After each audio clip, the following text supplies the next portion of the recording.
topic you have taken is objectivity and value neutrality in social research. Now, you should prepare first a thought framework that explain the meaning of the question. What is meant by objectivity? One, that becomes your first introductory paragraph.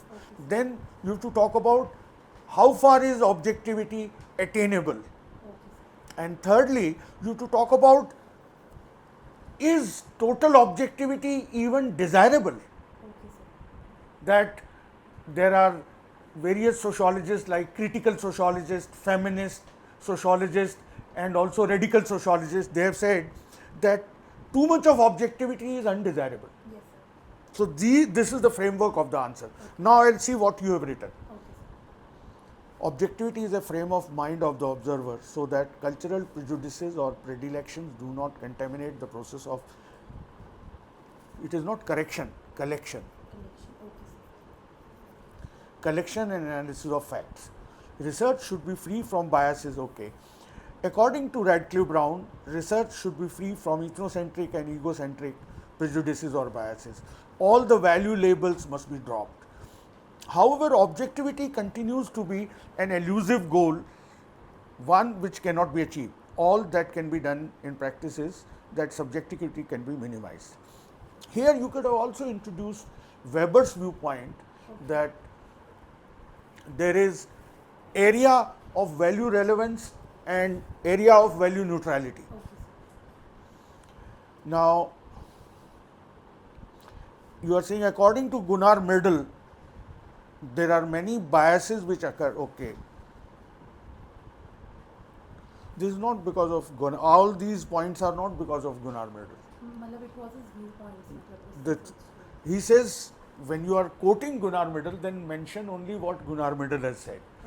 That to understand social reality, you have to adopt a viewpoint, and every viewpoint injects a bias. Then you say there are other factors which contribute to loss of objectivity.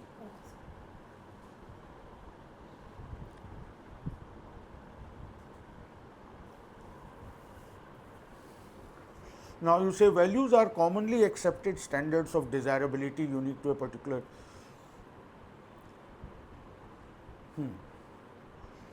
So observe value neutrality during the conduction, while conducting, it is not conduction, while conducting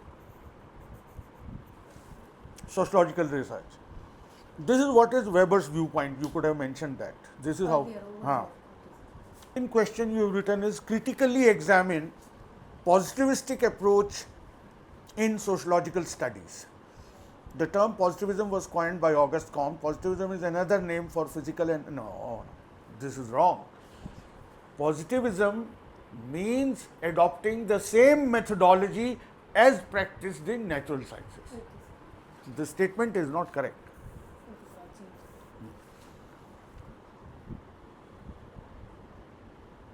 What is this? Positivism also stands for counter enlightenment theory. This is absolutely wrong. Enlightenment greatly emphasized on positivistic approach. They said the way physical sciences have combined reason and research, the same way there should be a science of society which will combine reason and research. So they were advocating positive science. So this is incorrect. Not correct. Following are the features of positivism. Believes in unity of scientific method. Social reality is amenable to empirical observation. There exists a pattern of interconnection in social reality which can be observed through separate repeated observation and presented in the form of generalization. Positivism emphasizes a close interplay between theory and facts. Focus on objective idea. Existing material. This detail was not required. You have to talk about positivism, not techniques of data collection. You have not left any scope for critical evaluation. You have only described what is positivism and then you have gone about talking of research methodology. So, sir, specifically we have to talk about only positivism. Obviously, The question is not asking you about research techniques. All right. So this part is not relevant to the question. So can Otherwise, I rewrite this answer and show it to you can tomorrow? rewrite and show it to me. The good thing is generally your language is good and there is clarity in your answer which will stand you in good stead. When you write correct sociology and understand the question correctly. Systematic process of acquiring knowledge through observable facts. Very good. According to Horton and Hunt, scientific methods are verifiable, evidence, accuracy, prediction, recording. See, you have not followed the class lecture. Sir, no, sir. That only for that part I mentioned his name. Remaining is all our class notes. No, these points which you have written are not interconnected. Okay, sir. Verifiable evidence, accuracy describing how things exactly are without exaggeration or fantasy,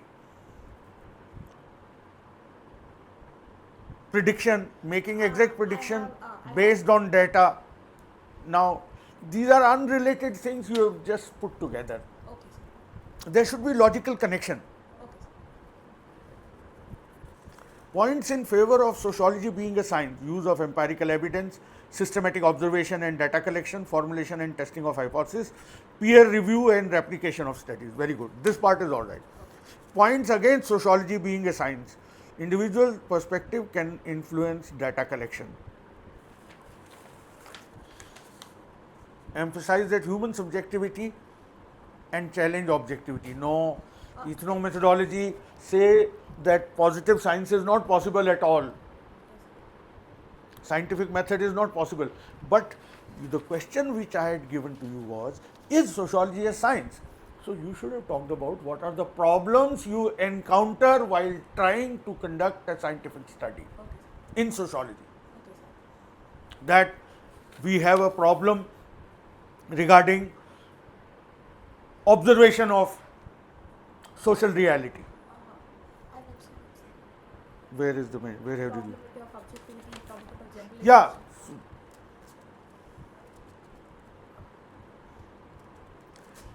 See here, the problem of objectivity you have given.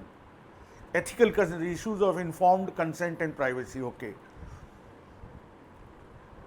Problem of quantification. Data can be challenging to quantify and analyze statistically. All right. In conclusion, I mentioned critical sociology. Sir. Critical sociologists say social reality can be observed, but total detachment from the problem, experimentation, quantification.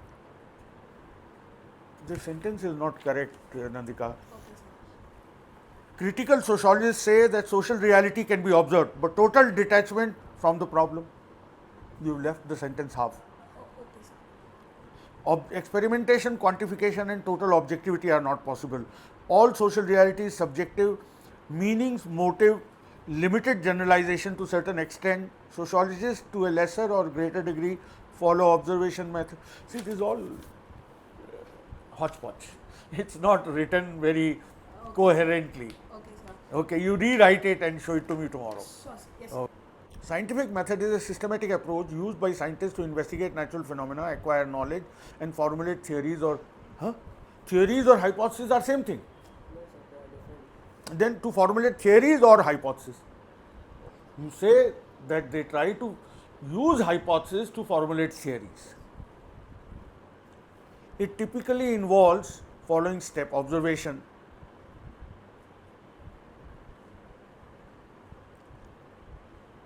what is question formation? What is question formation? What are the steps taken in What is question formation?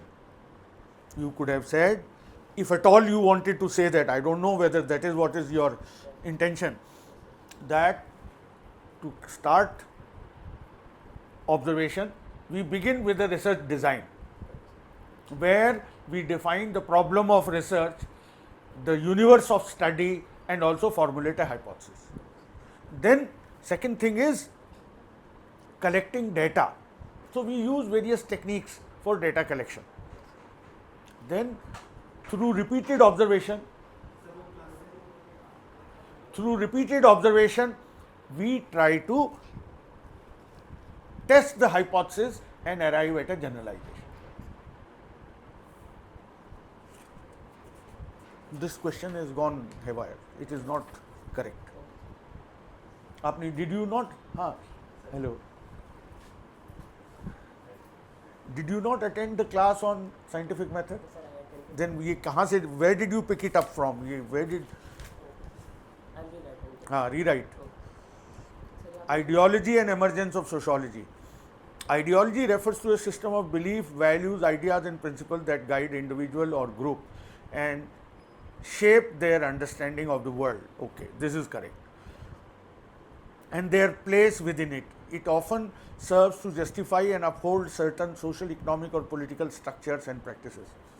Sociology emerged in the 19th century as a response to industrialization, urbanization, and social upheavals.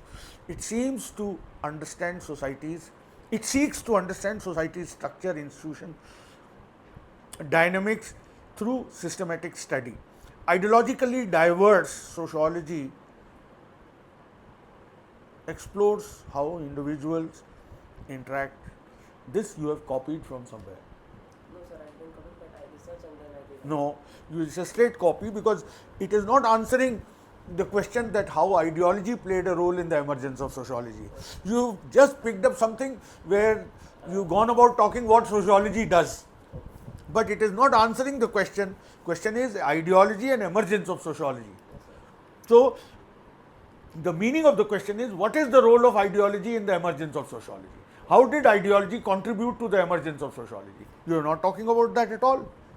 Last time I write this answer and I write only this part, but Now you edit this part. yes, sir. Influenced by enlightenment, ideals, positivism, and later critical theory, sociology aimed to uncover patterns of behavior and social. No. This is not what the question is about. You have not understood the question. The question is how did ideology contribute to the emergence of sociology? Hindi में अगर मैं आपको बताऊं तो ideology का क्या महत्व या रोल था सोशियोलॉजी के एमर्जेंस में, सोशियोलॉजी के पैदा होने में या बनने में, आपको वो बताना है. आप तो you are telling me what sociologist do, so rewrite this also.